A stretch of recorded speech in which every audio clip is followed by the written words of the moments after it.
Hi everyone, we're the Traveling Couple WL. Continuing on our road trip, we're heading to Albany. Albany is about 48 km from Torndirrup, or about a 40 minutes drive. The first thing we did was to grab some lunch. After a quick Google search, we headed to Dylan's on the Terrace. The food was good and the service was great. It's a great place for a simple meal. After eating all that food, we need to work it off. Across the road is an IGA if you need to do some groceries. You could also take a walk through the Memorial Gardens. Across the bridge is the Albany Entertainment Centre. On York Street, you find the Visitor Centre, the Town Hall. There are also various restaurants and shops.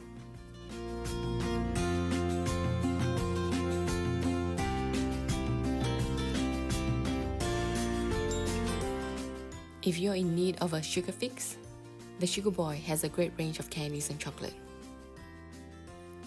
It's time to head to our Airbnb. Our Airbnb was in Middleton Beach. It's about an 8 minutes drive from town. It has 2 queen rooms with en-suites. It also has a reverse cycle air conditioning and a 2-vehicle lock-up garage.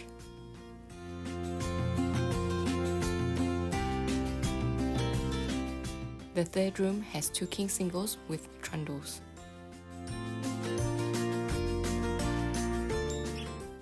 The alfresco area contains a commercial barbecue.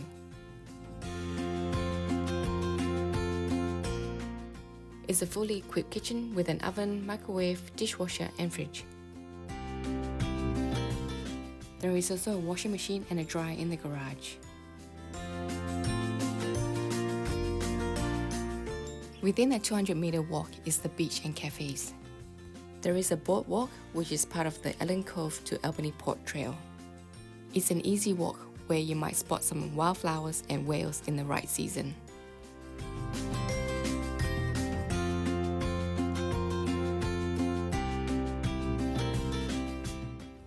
Before heading to dinner, we decided to pop by Apex Lookout. It was about an 8 minutes drive or 3.6 kilometers from our Airbnb.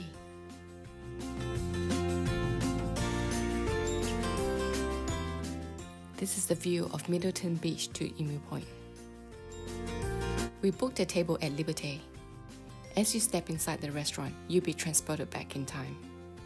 There were some quirky settings with some mismatched chairs. The food is a fusion of French and Vietnamese. The dishes are made for sharing. If you come in a group, you'll be able to try more dishes. They have a variety of cocktails, mocktails and drinks too. The food was delicious and full of flavour. Our favourite dish was the Brussels sprouts.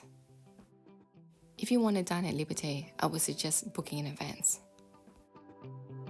Every Saturday, there's a farmers market held at Colley Street.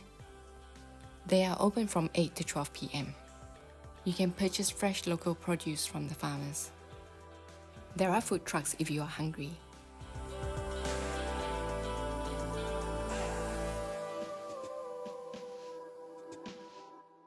Chainsaw Sculptures Drive is about a 10 minutes drive from town. The address is 333 Mercer Road, Walmsley.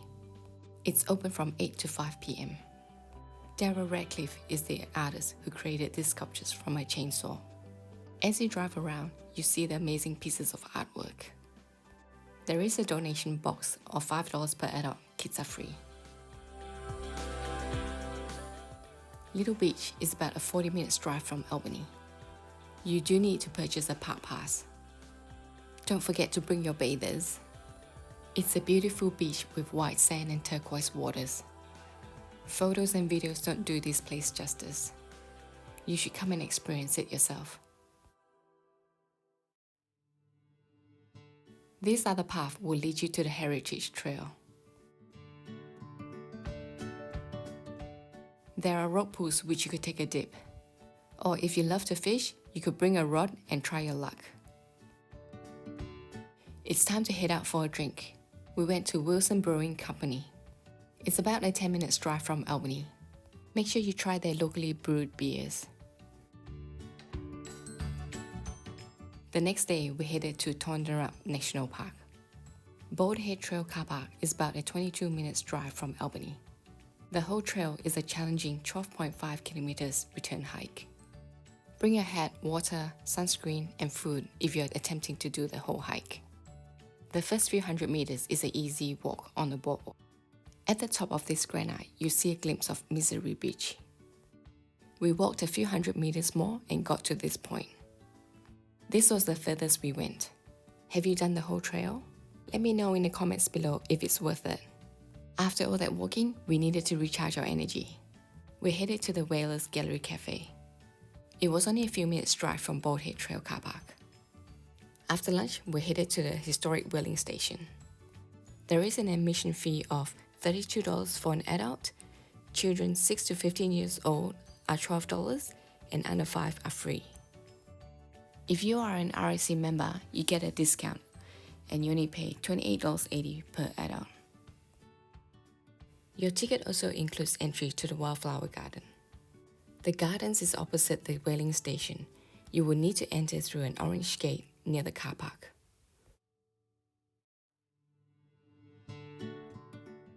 It's a little bit of Albany's history waiting for you to discover.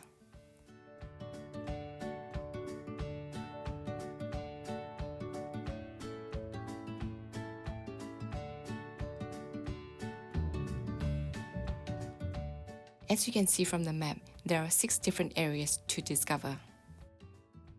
It was the last whaling company to cease operations in Australia, closing in November 1978. In 1980, it opened as a historical tourism site. They are open from 9 to 5 p.m. every day apart from Christmas Day. Number 5 is Giants of the Sea exhibit. If you're new to my channel, please subscribe and click on the bell for notifications.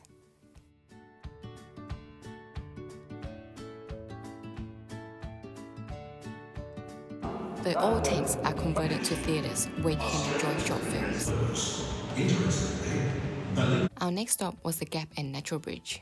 It's about a 9-minute drive from the whaling station. A park pass is required. If you need to purchase one, there is a ticket machine in the car park. You can view the Gap at this platform, which is 40 meters above the sea.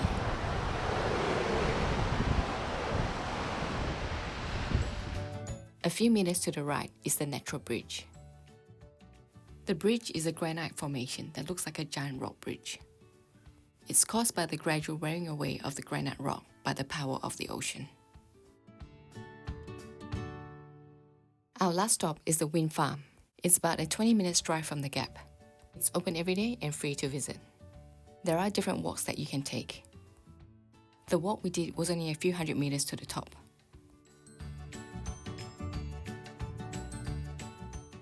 The wind farm produces 80% of Albany's electricity.